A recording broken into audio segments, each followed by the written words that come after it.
Pro3, Jaringan Berita Nasional.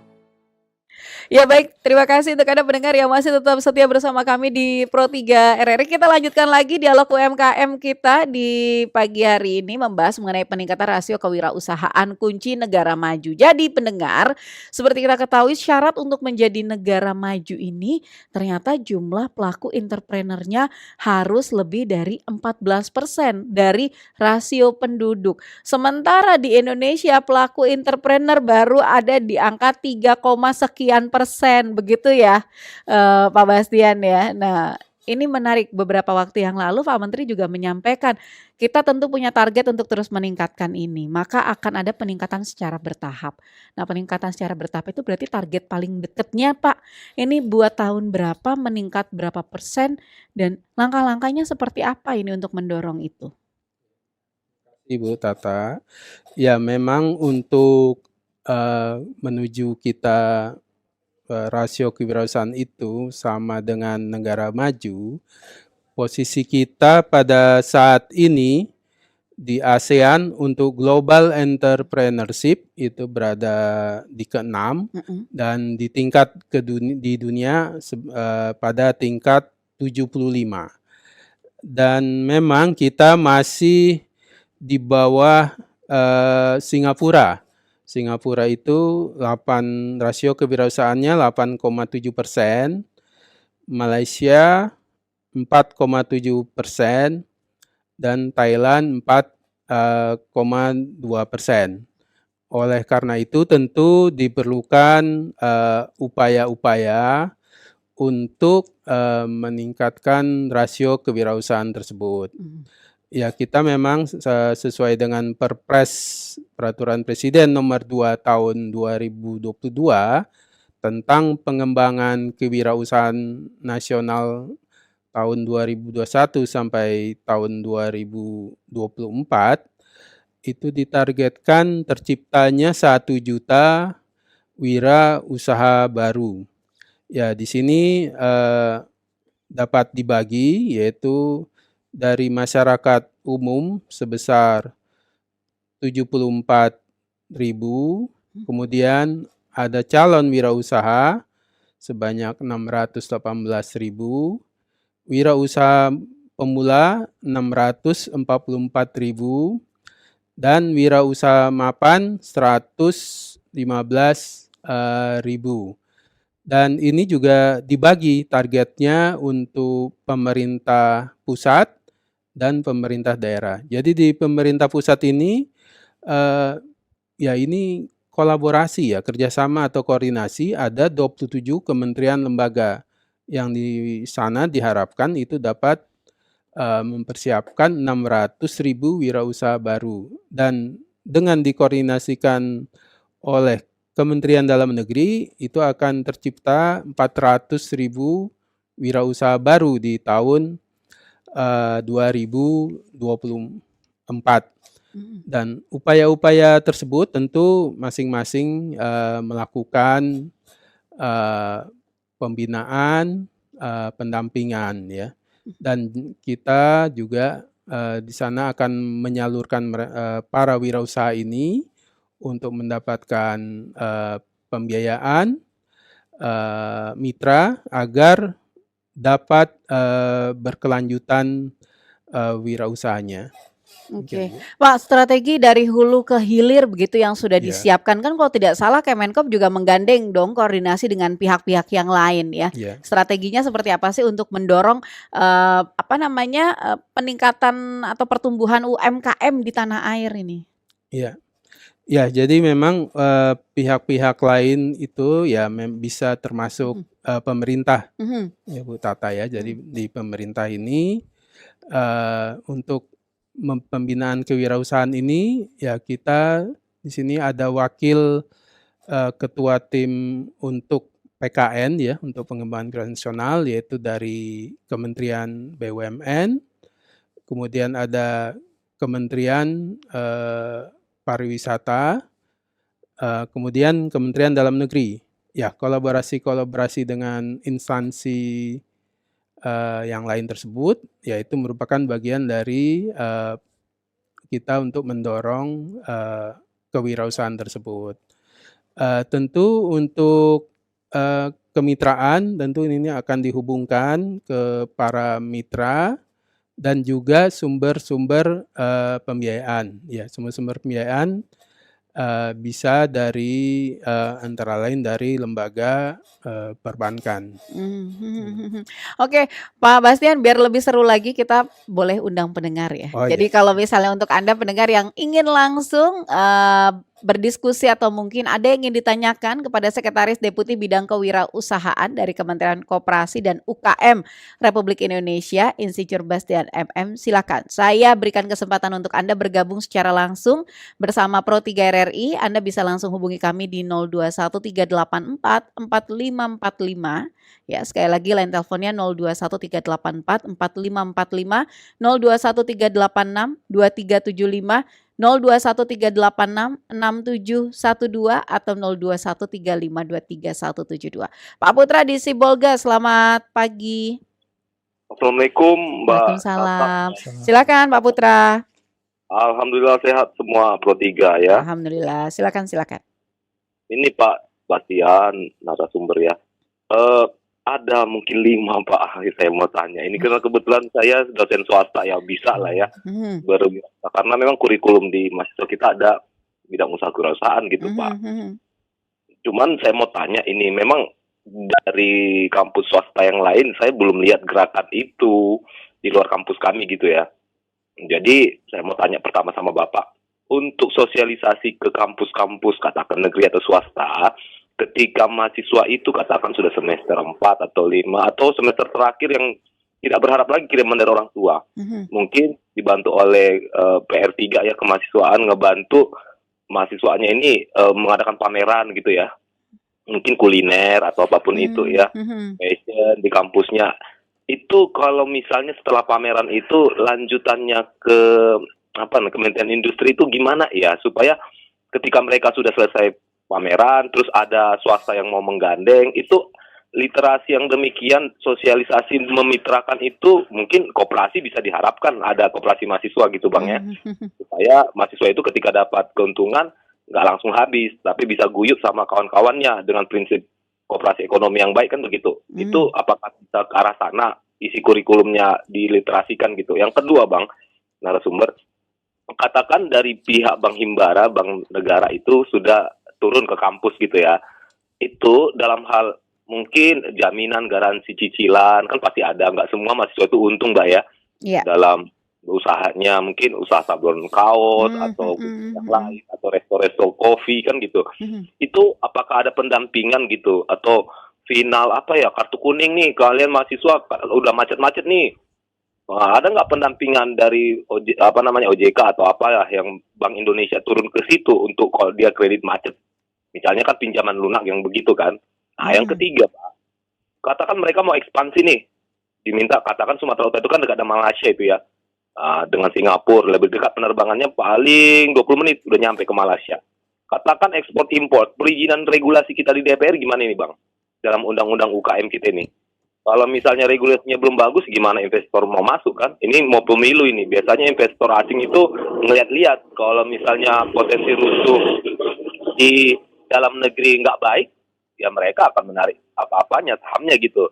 Potensi ada nggak garansi dari Kementerian Perindustrian kita di Jakarta itu supaya memberi jaminan, kalian nggak usah takut nih. Mungkin 3 aja dulu Mbak. Iya Pak Putra, terima kasih ya Pak Putra dari Sibolga. Ini lintas kementerian ini yang ditanyain, tapi nggak apa-apa. Mudah-mudahan dari Kementerian Koperasi dan UKM sendiri memang juga punya program untuk mendorong teman-teman mahasiswa berwirausaha. Tapi silakan mungkin Pak Bastian bisa menjawab. Ya, makasih Bu Tata dengan Pak Putra ya dari Sibolga.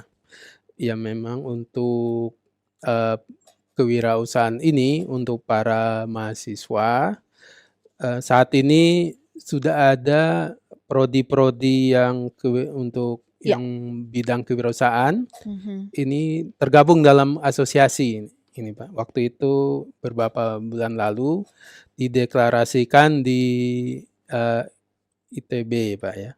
Mudah-mudahan Bapak merupakan bagian dari kampus tersebut Pak ya, atau kalau belum nanti bisa bergabung di dalam asosiasi tersebut.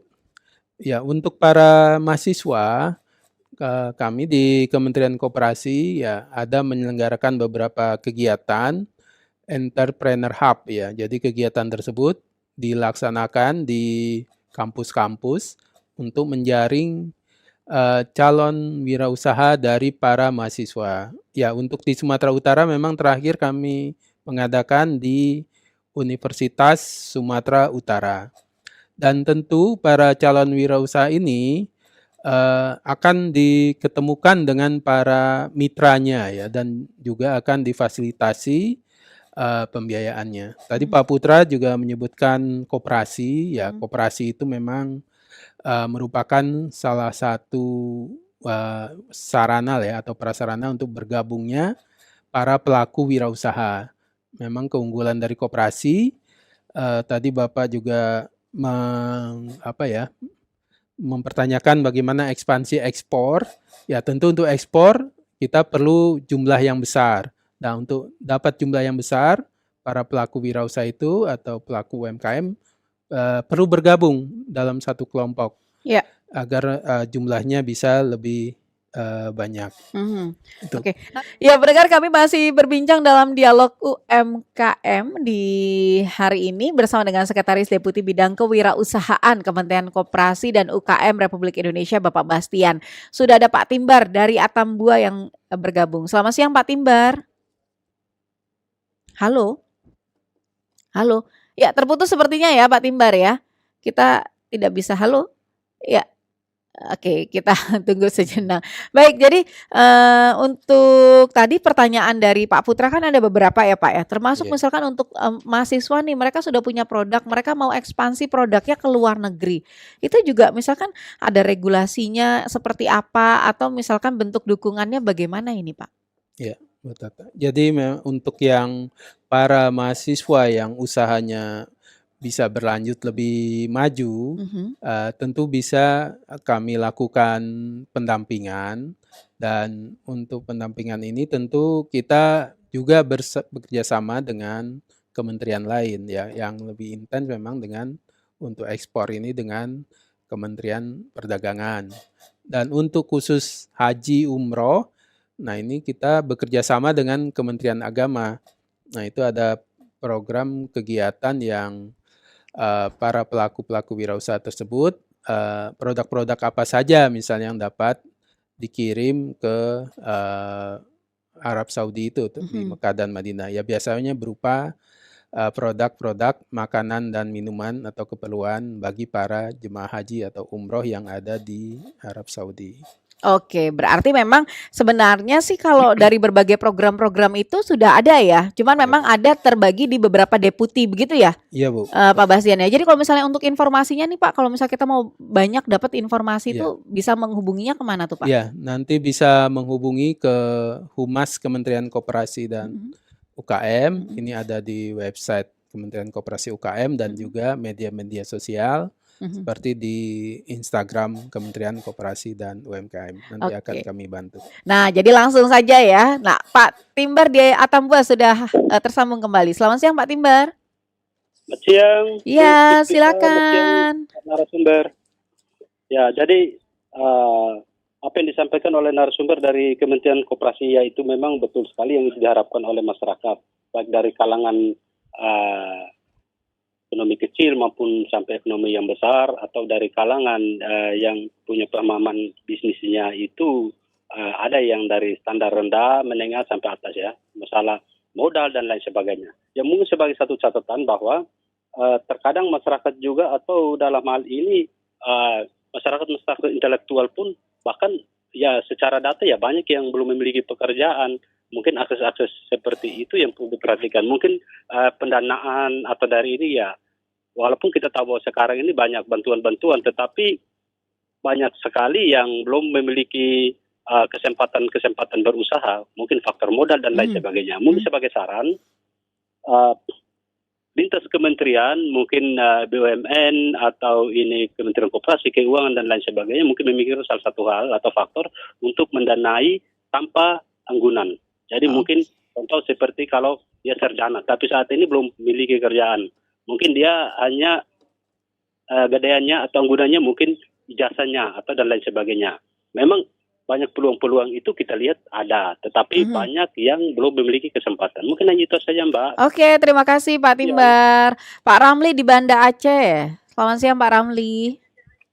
Assalamualaikum. Waalaikumsalam warahmatullahi wabarakatuh. Silakan. Saya mau nanya menanggapi bagian koperasi ini. Karena saya kasihan sama anak-anak yang putus sekolah, yang habis sekolah, yang udah tamat sekolah, itu kerjaan nggak ada semua. Tapi saya rencana mau bentuk sebuah koperasi namanya Karya Bakti Merata. Tapi caranya macam mana nanti? Saya mau. Ini kooperasinya nomor apa? minta. Ini di Banda Aceh, Bu. Oke, nanti coba dijelaskan sama Pak Bastian ya, Pak Ramli ya. Terima kasih Pak Ramli. Assalamualaikum. Pak Ramli di Banda Aceh. Ya, tadi sebelumnya ada Pak Timbar di Atambua. Silakan Pak Bastian. Ya, makasih Bu Tata. Untuk Pak Timbar di Atambua menanyakan terkait untuk pembiayaan tanpa anggunan. Ya, dari program pemerintah sebenarnya sudah ada, yaitu kredit usaha rakyat KUR yang dari regulasinya sampai dengan 100 juta rupiah sebenarnya tidak perlu jaminan.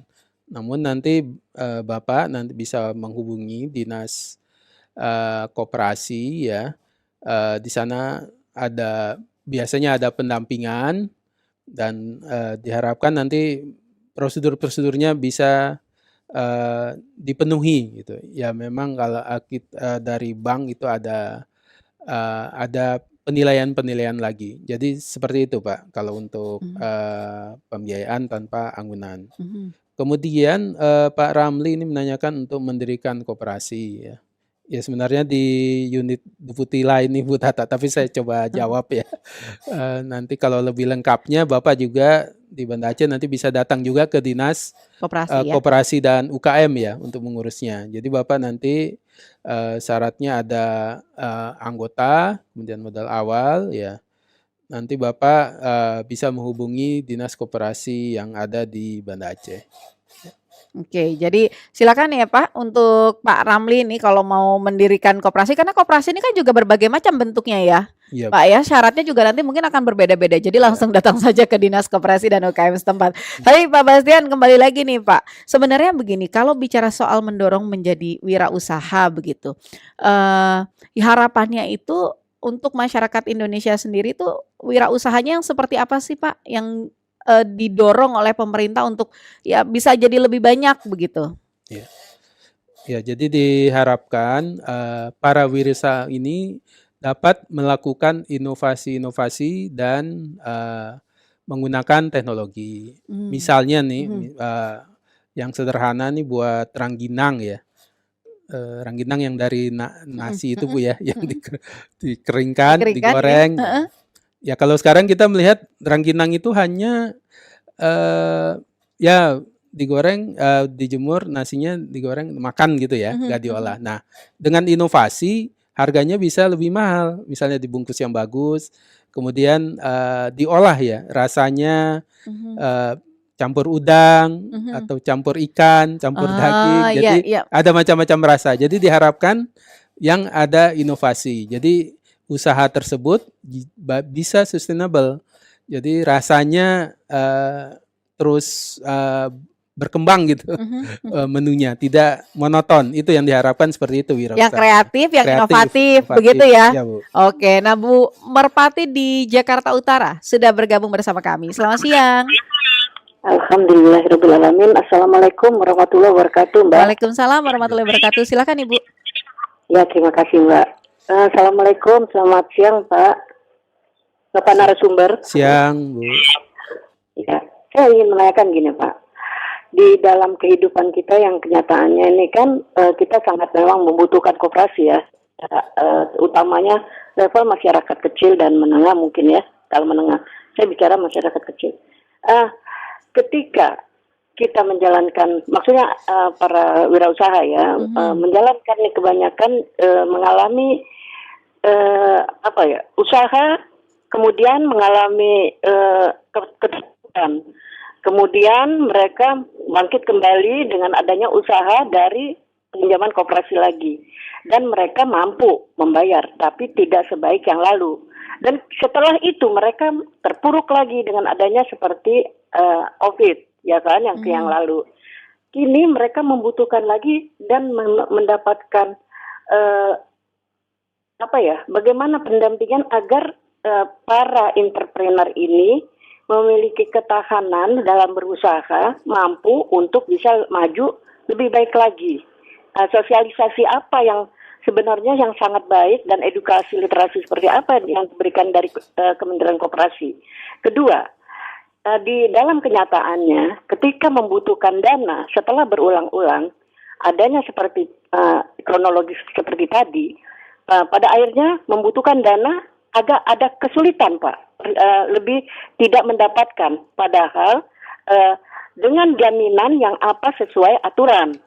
Mereka misalnya seperti dengan potongan gaji, dengan potongan pensiun, dengan potongan yang ada anggarannya. Terima kasih Pak, bagaimana caranya koperasi mampu membantu kita untuk bisa memiliki wirausaha yang baik dan benar, lebih maju lagi. Terima kasih. Terima kasih. Waalaikumsalam warahmatullahi wabarakatuh. Bu Merpati di Jakarta Utara. Nanti pertanyaannya akan coba dijawab ya oleh Pak Bastian. Tapi kita jeda dulu sejenak. Jadi jangan kemana-mana pendengar. Kami masih akan kembali melanjutkan dialog UMKM kita di hari ini selepas jeda informasi yang berikut. Tetap bersama kami di Pro 3 RRI. Pro 3, Jaringan Berita Nasional. Terima kasih untuk Anda pendengar yang masih tetap setia bersama kami di Pro 3 RRI. Kami lanjutkan dialog UMKM kerjasama antara Kementerian Koperasi dan UKM Republik Indonesia dengan RRI. Hari ini kami membahas mengenai peningkatan rasio kewirausahaan kunci negara maju. Tadi sudah ada pertanyaan dari pendengar kami. Saya masih berbincang bersama dengan Sekretaris Deputi Bidang Kewirausahaan Kementerian Koperasi dan UKM Republik Indonesia Bapak Insinyur Bastian MM. Bu Merpati tadi di Jakarta Utara. Silakan Pak Bas. Terima kasih Bu Tata, Bu Merpati atas pertanyaannya. Ya, untuk koperasi ini memang milik anggota yang dapat membantu para anggota. Dan tentu untuk pelaku usaha, koperasi ini bila para pelaku usahanya banyak yang sejenis, itu bisa bergabung sehingga bisa saling membantu gitu. Dan kalau di Kementerian Koperasi memang ada kita pendampingan dan juga pelatihan bagi para anggota koperasi tersebut. Ya mereka kalau yang sederhana misalnya pendidikan literasi keuangan atau e-commerce dan lain-lainnya. Jadi memang untuk mendapatkan pembiayaan ya sebaiknya para pelaku wirausaha atau UMKM ini dapat bergabung dalam usaha sejenis. Itu yang kami sarankan ke Bu Merpati. Oke, jadi Bu Merpati ini sebenarnya kalau kita berkumpul di kayak satu perkumpulan kelompok ya, itu jauh lebih mudah ya Pak ya, untuk mengakses permodalan, untuk mengakses mungkin insentif-insentif lainnya, begitu ya? Iya, jadi bisa jadi ada pesanan misalnya melalui koperasi, jumlahnya banyak, bila para pelaku usahanya itu sejenis, ya mereka dapat bergabung untuk mensuplai kebutuhan tersebut. Itu misalnya Bu. Pak Bastian, saya jadi ingat juga kemarin kan Pak Menteri juga sempat menjelaskan itu ada beberapa program yang disiapkan ya kan oleh Kemenkop untuk mendorong wirausaha muda. Salah satunya kalau nggak salah tuh namanya Entrepreneur Hub ya. Ya, nah itu program Entrepreneur Hub itu seperti apa sih Pak Bastian? Ya, jadi untuk Entrepreneur Hub ini kita menjaring para pelaku wirausaha. Kegiatan-kegiatannya tersebut dari Kementerian Koperasi, Koperasi dan UKM kita melakukan di daerah dan itu termasuk juga di kampus-kampus. Dan di dalam platform Entrepreneur Hub ini tentu diharapkan dapat peluang untuk kolaborasi, dapat mendapatkan pelatihan, mentoring, akses pendanaan, perizinan, dan ya lain-lainnya itu dari berbagai pemangku kepentingan. Di sini termasuk dari kementerian atau lembaga. Jadi kalau Entrepreneur Hub itu yang memilih kemudian kampus yang didatangi atau mungkin daerah yang nanti ada programnya itu dari Kementerian Koperasi atau kita bisa mengajukan juga tuh? Ya, itu dari Kementerian Koperasi dan masyarakat atau kampus-kampus bisa mengajukan ya, kegiatan tersebut. Oh begitu ya, bisa diajukan. Nah itu Pak, kalau kita mau mengakses program-program semacam itu, informasi lebih lengkapnya kita bisa kemana sih Pak?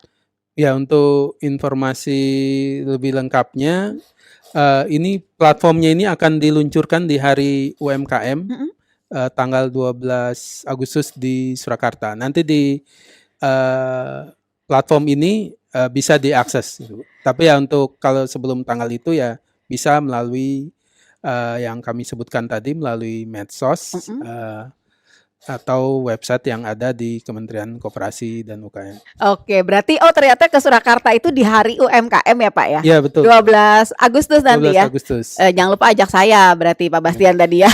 Iya. Jadi untuk Anda mendengar itu dia ya. Jadi beberapa hal sebenarnya memang disiapkan program-program oleh Kementerian Koperasi dan UMKM. Nah, nanti ada satu program namanya Entrepreneur Hub yang nanti akan baru aplikasinya akan dirilis di launching ya Pak ya. Iya. Di hari UMKM di 12 Agustus. Nah, Pak Bastian ini pesan lagi nih Pak untuk masyarakat. Kita kan berharap makin banyak masyarakat yang mau berwirausaha begitu ya, mengembangkan dirinya untuk menjadi pengusaha. Tapi kadang tuh Pak masyarakat tuh maju mundur ya, takut begitu. Kira-kira apa sih Pak yang bisa dipesankan ini buat mereka supaya berani nih untuk jadi pengusaha begitu? Silakan Pak Bastian. Ya, memang untuk menjadi wirausaha ini perlu keberanian dan